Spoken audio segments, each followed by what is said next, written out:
Hello बेटा। अपने derivation series को नेक्स्ट अगला टॉपिक ले रहे हैं और आज हम डिस्कस करेंगे प्रिज्म के द्वारा अपवर्तन, रिफ्रैक्शन थ्रो ए प्रिज्म या रिफ्रैक्शन बाय ए प्रिज्म। तो ये भी बोर्ड की दृष्टि से बड़ा महत्वपूर्ण टॉपिक है।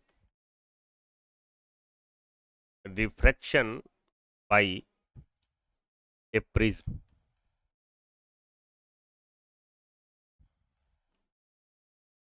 प्रिज्म द्वारा अपवर्तन।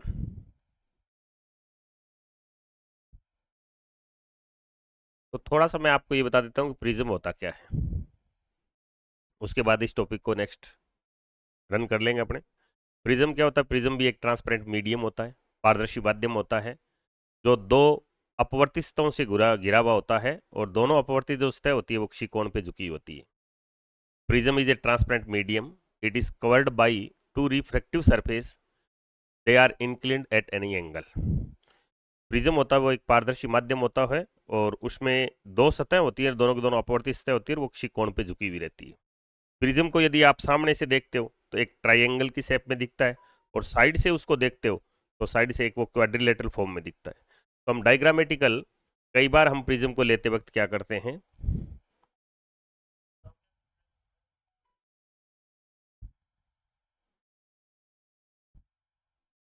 स्टार्ट में लेना था। ये हमारे पास प्रिज्म हो गया ए बी सी, ये इसकी अपवर्तित सतह और ये भी इसकी अपवर्तित सतह, ये इसका बेस है और इसको बोलते हैं एंगल ऑफ प्रिज्म। ये दोनों अपवर्तित सतह जिस कोण पे झुकी होती है, that angle is known as the angle of prism, वो प्रिज्म का एंगल कहलाता है। प्रिज्म का एंगल बड़ा होगा तो प्रिज्म मोटा हो जाएगा और प्रिज्म का एंगल जितना छोटा होगा उतना ही प्रिज्म पतला हो जाएगा, क्योंकि लास्ट में जाकर के हम एक डिस्कस करेंगे कि पतले प्रिज्म के लिए कौन से फॉर्मूले होते हैं। तो सर ऐसे लेंस की डेफिनेशन भी तो थी, बिल्कुल थी बेटा। उसमें क्या था कि उसमें ए transparent medium is covered by two surface, one of them must be curved. उनमें से दोनों में से एक मुड़ी भी होनी चाहिए और इसमें दोनों की दोनों अपवर्तित सतह होती है, उसमें दोनों अपवर्तित सतह हो ऐसा जरूरी नहीं है।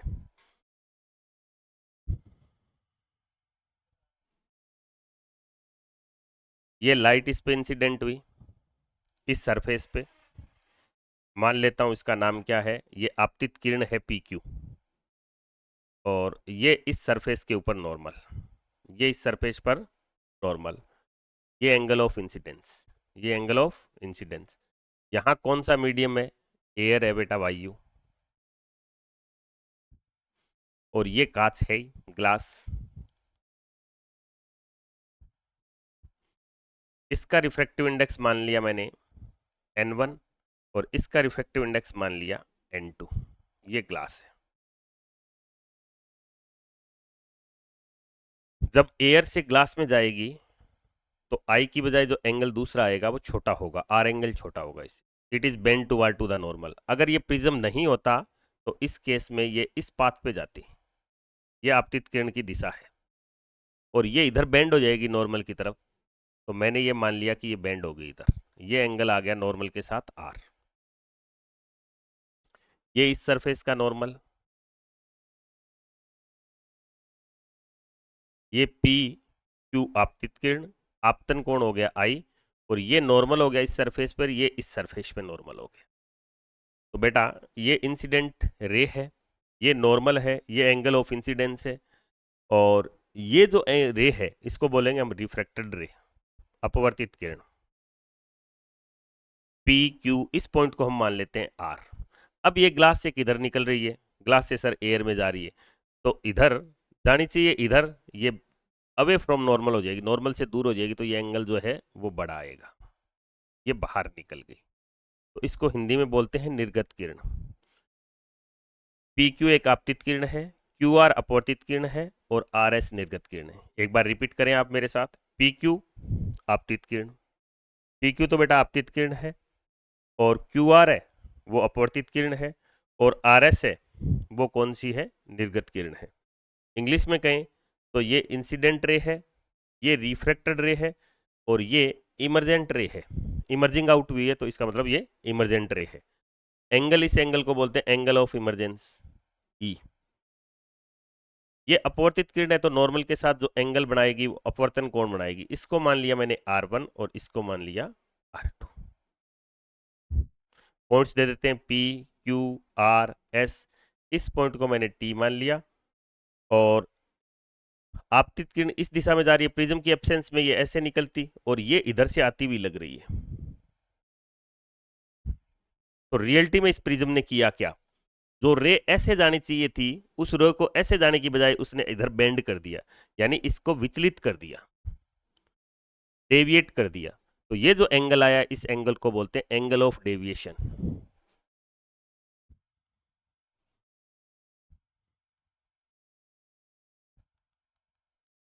एंगल ऑफ डेविएशन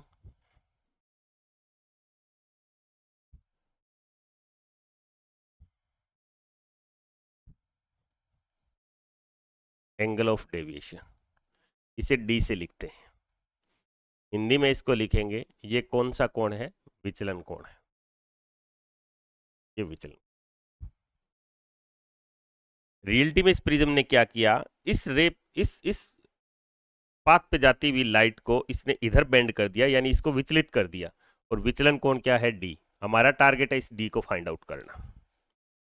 हम पॉइंट्स को दोबारा लेते हैं, P, Q, R, S, T और इस पॉइंट को मान लेता हूं बेटा U।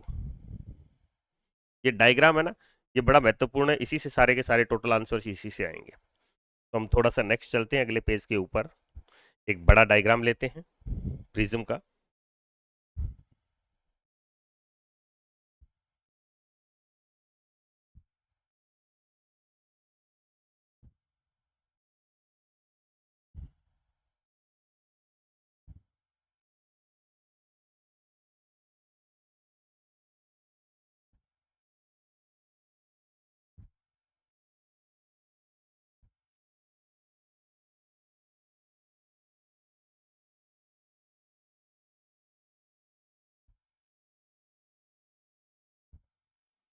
प्रिज्म का नाम क्या था, A, B and C।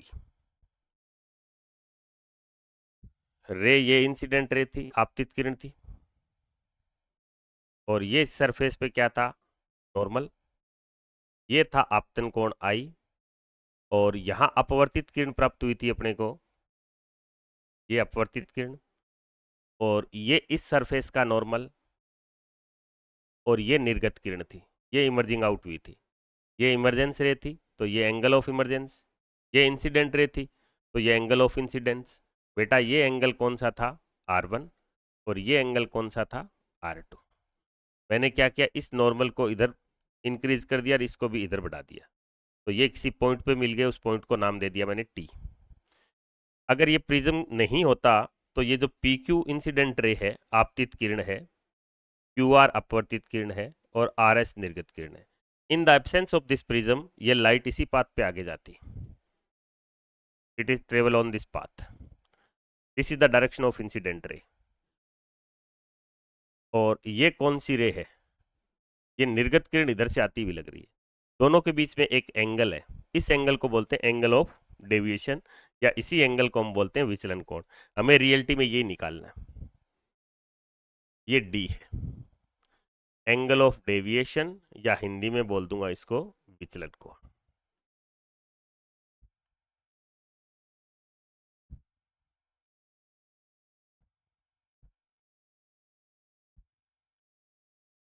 Angle of deviation, इसका नोटेशन डी होता है।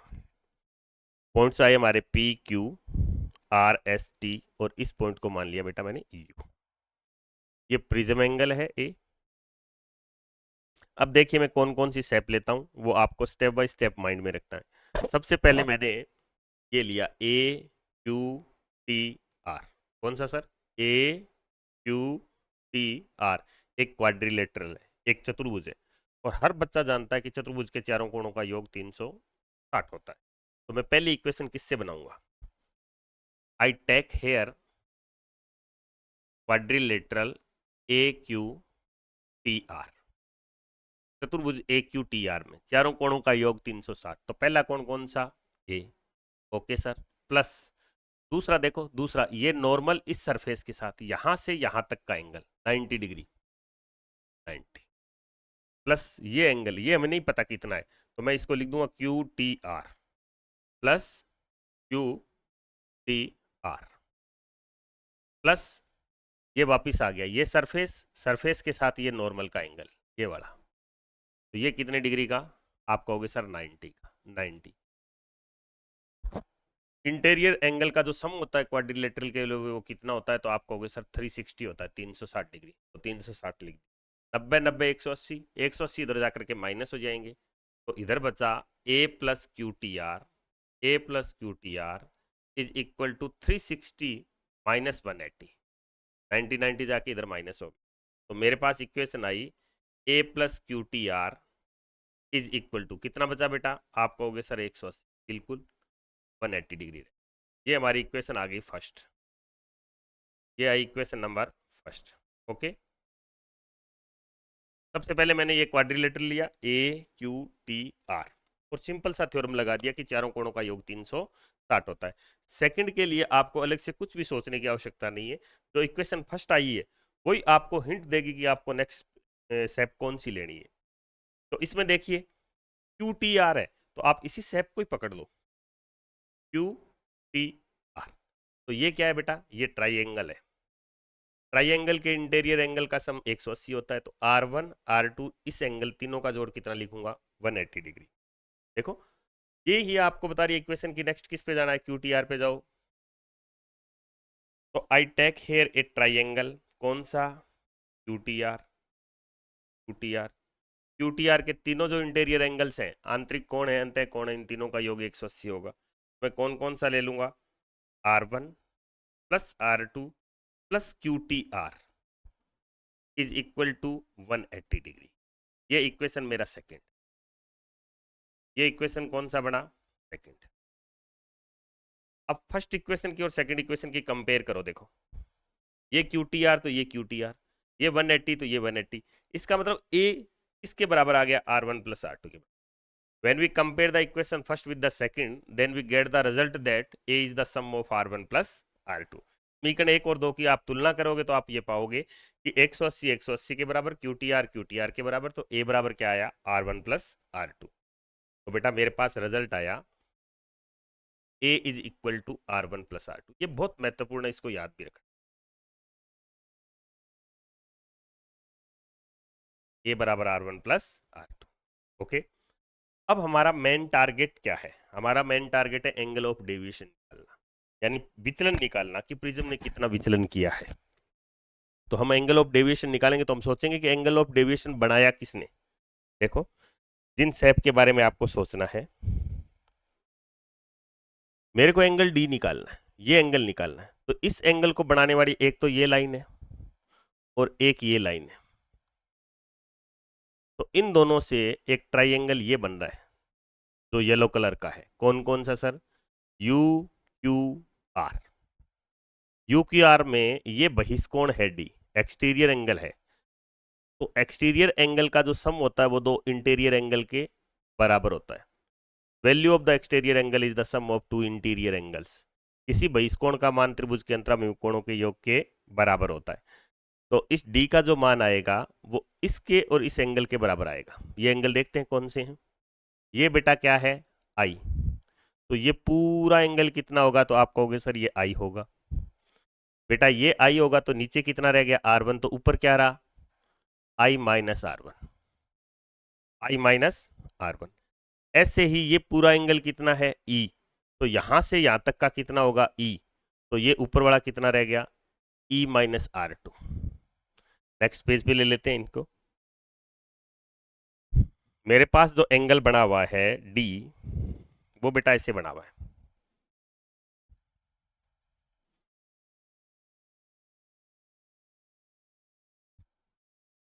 यहां मेरे पास है Q R और यहाँ पॉइंट कौन सा है उसमें देखोगे तो आप इधर पॉइंट है U।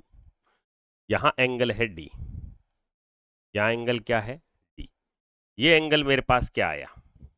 ये एंगल मेरे पास आया I माइनस R1। ओके बेटा ये एंगल कितना है? तो आप ये कहोगे सर ये आया E माइनस R2।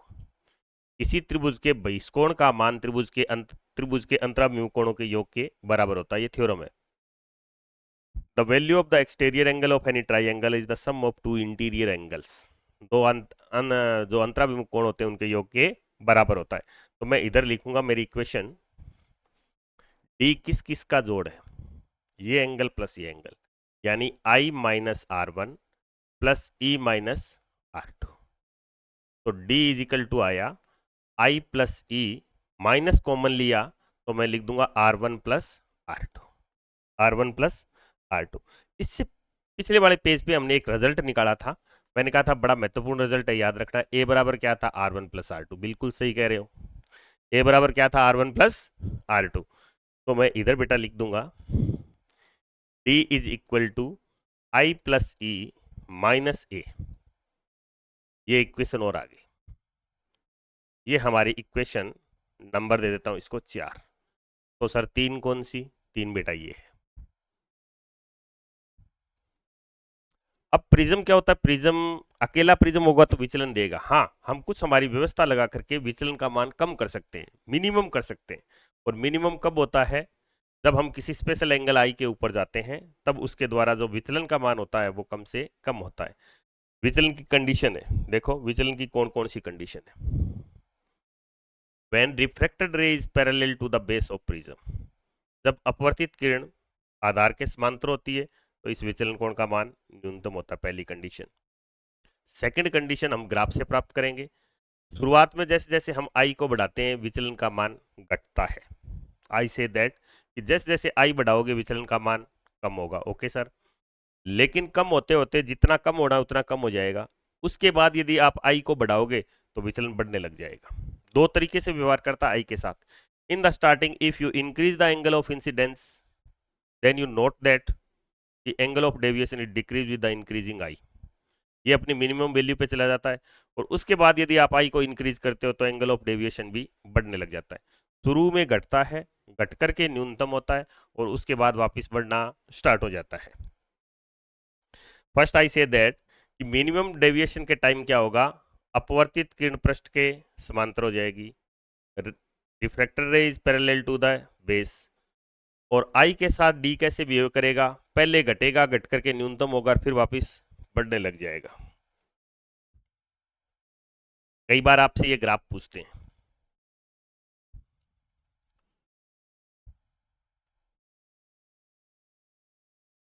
इस पे लिया मैंने एंगल ऑफ इंसिडेंस और इस पे लिया एंगल ऑफ डेविएशन, विचलन कोण, और इस पे आपतन कोण। हम ग्राफ बना रहे हैं D versus I. Angle of deviation में चेंज देख रहे हैं किसके साथ, आई के साथ। तो प्रैक्टिकली ये देखा गया कि शुरू में आई बढ़ाओगे, शुरू में आई को इंक्रीज करोगे तो डी डिक्रीज होगा, डिक्रीज होकर के मिनिमम हो जाएगा। उसके बाद आई बढ़ाओगे तो डी वापस बढ़ना स्टार्ट हो जाएगा। देखो ग्राफ कैसा आएगा। इन द स्टार्टिंग आप जैसे जैसे आई बढ़ा रहे हो वैसे वैसे डी घट रहा है। देखो मेरा पेन है ना, वो नीचे आ रहा है, इसका मतलब डी डिक्रीज हो रहा है, और साथ में आगे भी जा रहा है, इसका मतलब आई इंक्रीज हो रहा है। इन द स्टार्टिंग आपने आई बढ़ाया तो डी घटा, घट करके मिनिमम हुआ, जीरो नहीं हुआ, मिनिमम हुआ। उसके बाद आई बढ़ाया तो डी बढ़ना स्टार्ट हो गया।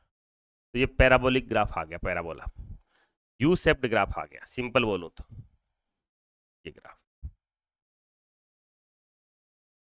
स्टार्ट में आई बढ़ने से डी घटा, घट करके मिनिमम हुआ और उसके बाद बढ़ना शुरू हो गया।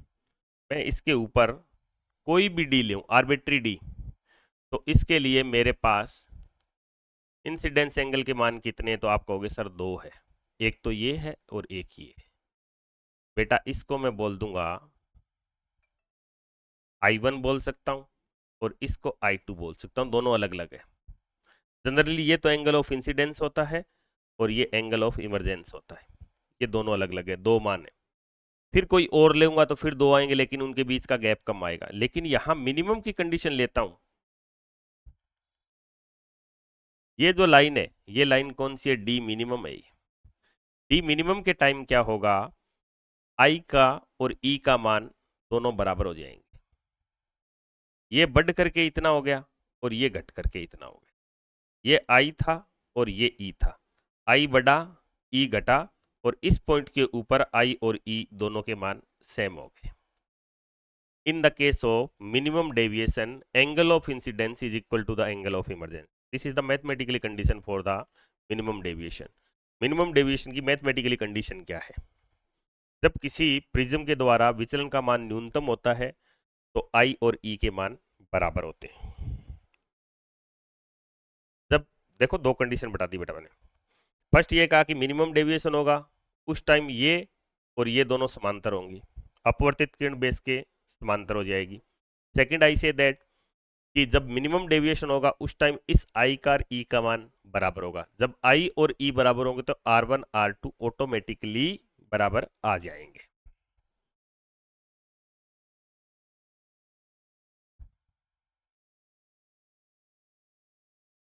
जब D एंगल ऑफ डेविएशन न्यूनतम होगा, D मिनिमम होगा, उस टाइम E का मान I के बराबर हो जाएगा और R1 का मान R2 के बराबर और अपवर्तित किरण पृष्ठ के समांतर हो जाएगी। ये न्यूनतम विचलन की स्थिति है।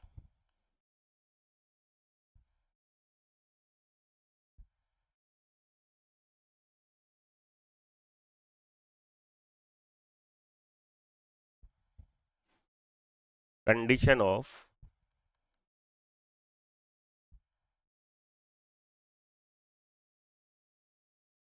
Minimum deviation, condition of minimum deviation. तो D जब D मिनिमम होगा तो I और E बराबर हो जाएंगे, R1 R2 भी बराबर हो जाएंगे। तो हमारी इक्वेशन नंबर 3 क्या थी? A is equal to R1 plus R2। तो ये इक्वेशन क्या रूप ले लेगी? R1 R2 दोनों के मान बराबर हो गए, तो जब ये R होगा तो ये भी R हो जाएगा। दोनों को क्या मान लिया मैंने? R मान लिया। तो A इज इक्वल टू क्या आया? R plus R। तो A इज इक्वल टू क्या आया बेटा? 2R। तो R बराबर क्या आया? A/2। ये R आ गया। R क्यों निकाला सर? मैं बेटा R भी निकालूंगा और I भी निकालूंगा। क्यों? क्योंकि हमारे टॉपिक का नाम था प्रिज्म द्वारा अपवर्तन, रिफ्रैक्शन बाय ए प्रिज्म। और जब बात रिफ्रैक्शन की आएगी तो स्नेल का रूल तो वैलिड होगा बेटा। तो स्नेल का रूल लगाने के लिए हमें I भी चाहिएगा और हमें R भी चाहिएगा। ओके, नेक्स्ट आगे बढ़ाते हैं इसको। फोर्थ नंबर जो इक्वेशन था ये किससे लिखा मैंने? Further equation number 3। और ऐसे कैसे हम रिकॉल करते हैं इक्वेशन नंबर 4 को? फोर इक्वेशन क्या थी? D इज इक्वल टू था I plus E minus A. तो यहां ये कंडीशन डालता हूं, जब D DM हो जाएगा, जब D DM बनेगा तो I प्लस ई को भी क्या लिख दूंगा? I के बराबर और माइनस ए। तो D minimum is equal to क्या आया? 2I माइनस ए। इस ए को इधर ले जाऊं तो 2I इज इक्वल टू क्या रहा? DM plus A. I बराबर क्या आया बेटा? सर आया DM plus A divide by 2। ये मेरे पास किसका आ गया? एंगल ऑफ इंसिडेंस का मान आ गया। ये R का मान हो गया और ये I का मान हो गया। अब हम स्नेल का रूल लगाएंगे। स्नेल का रूल लगाऊंगा तो इधर मीडियम कौन सा है? आप कहोगे सर इधर एयर है, एयर है N1। इस पे चल लो, इधर एयर है तो स्नेल का रूल क्या कहेगा? Sign I into N1। Angle ले और ये ले तो N1 इंटू साइन I। और इसको क्या लिखूंगा? ये कौन सा है? N2 इंटू साइन मिनिमम के टाइम R1 R2 दोनों को हमने R लिखा है, तो मैं लिखूंगा साइन I इंटू N1। इसी पेज पे लिखता हूं sine I into N1। N1 is equal to ये एंगल कितना? सर ये एंगल है साइन R इंटू क्या लिखूं बेटा? N2। एक तरीका तो ये है। तो इससे क्या आया मेरे पास? Sine I upon sine R is equal to N2 upon N1। बाकी सीधा बिल्कुल एकदम आपका मेरा आपको एकदम देसी तरीका बताया हुआ है कि रे की डायरेक्शन में तो आप एंगल लिख दें sine I upon sine R और उल्टा लिख दें N2 upon N1।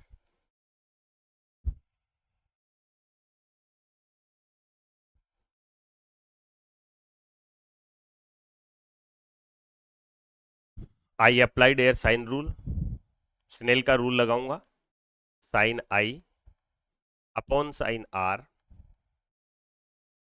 Is equal to क्या लिखूं? तो आप कहोगे सर लिखो n2 अपॉन, ओके बेटा, साइन आई का मान क्या आया था? आई का मान आया था dm plus A divide by 2 upon sine R का मान क्या था? a by 2। Then I write here n2 ये हमें न्यूमेरिकलों में काम आएगा। ये प्रिज्म की मटेरियल का रिफ्रैक्टिव इंडेक्स है, ये प्रिज्म जिस मीडियम में रखा है उसके सराउंडिंग का है। फॉर एग्जांपल, अगर प्रिज्म कांच का है तो ये कांच का आएगा, और प्रिज्म यदि वायु में रखा हुआ है तो ये वायु का आएगा, और पानी में रखा हुआ है तो ये पानी का आएगा। This is the refractive index of material of prism, और this is the refractive index of surrounding of prism. Prism के सराउंडिंग में क्या है? ये आई है और ये आर है। इसकी एक स्पेशल कंडीशन ले रहे हैं हम, special condition.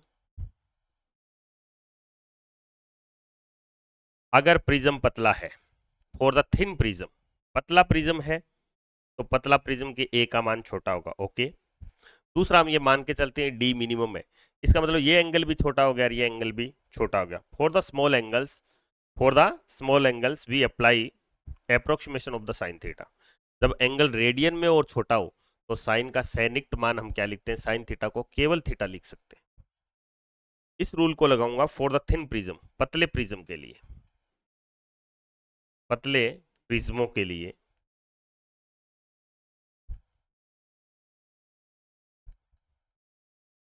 For thin prism हम इसका भी साइन छोड़ देंगे, इसका भी साइन छोड़ देंगे, केवल इसको थीटा लिखूंगा।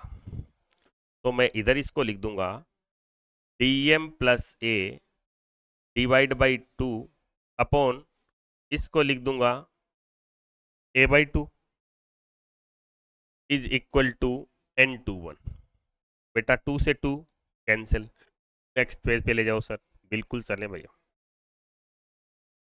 dm प्लस साइन को छोड़ा तो dm प्लस ए अपॉन 2, अपॉन क्या था? a बाई 2, 2 ने 2 को मारा, और इधर क्या चल रहा था? इधर चल रहा था n21।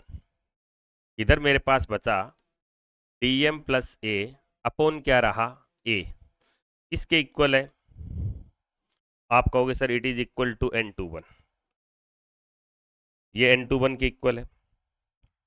इसको बारी बारी से दोनों के डिवाइड में लिखूं तो dm upon a plus a upon a is equal to n21, refractive index of the medium number 2 with respect to 1।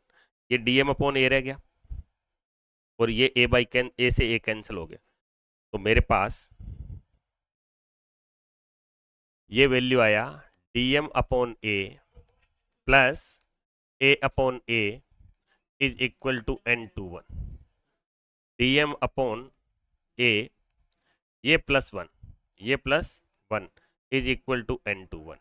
इसको इधर ले जाएंगे, माइनस का हो जाएगा n21 माइनस 1, और इधर क्या बचा? dm upon a। तो dm इज इक्वल टू क्या आया? n21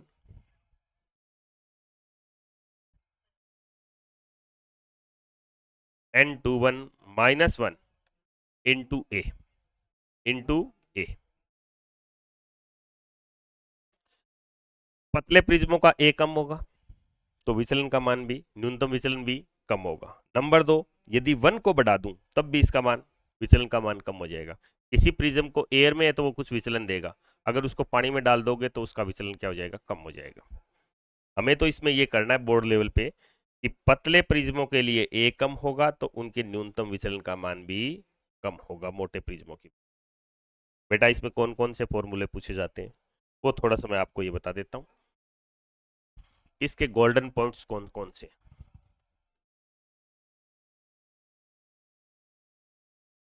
एक तो आपके माइंड में ये हो कि R इजिकल टू होता है R1 प्लस R2। सेकंड, आपको D वर्सेस I का ग्राफ पूछा जाता है कई बार। ग्राफ बताओ आपको, यू शेप आएगा।